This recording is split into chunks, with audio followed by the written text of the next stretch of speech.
আজকে তো আমার বাসায় আসবে স্পেশাল এবং আমার প্রিয় মানুষগুলো।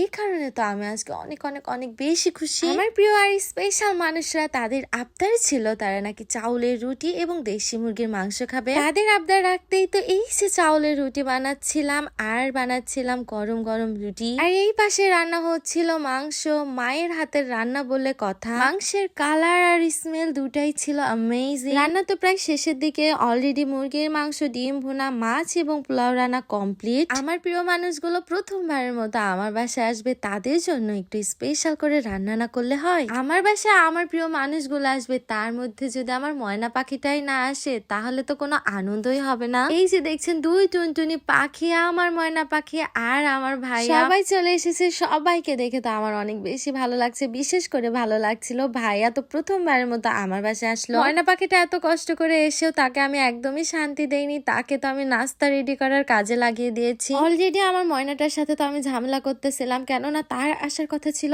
একদম সকাল সকাল, কিন্তু সে এসেছিল প্রায় দুপুরের দিকে। যখন দেরি করে এসেছে তখন তো কাজ করেই খেতে হবে। যাই হোক, এখন আমরা সবাই মিলে তো নাস্তা করতেছিলাম আর যারা আমাদের স্পেশাল মানুষেরা আসবে তাদের জন্য অপেক্ষা করছিলাম। নাস্তা শেষ করে যখনই স্পেশাল মানুষদের কাছ থেকে শুনলাম তাদের আসতে আরো দেরি হবে, তাই তো আমার পাখিটারে উঠতে নিয়ে চলে গিয়েছিলাম আমার বাসার পেছনে। সে যখন নিজেই শাড়ি পরে এসেছে তার আবদারে আমারও শাড়ি পরতে হলো। এরপরে তো দুইজন মিলে কিছু ছবি এবং ভিডিও ক্লিপও নিলাম। এই ভিডিওতে আপনাদের সাথে শেয়ার করব আমার বাসায় আজকে কারা কারা এসেছিল, সবার সাথে সুন্দর কিছু মুহূর্তগুলো।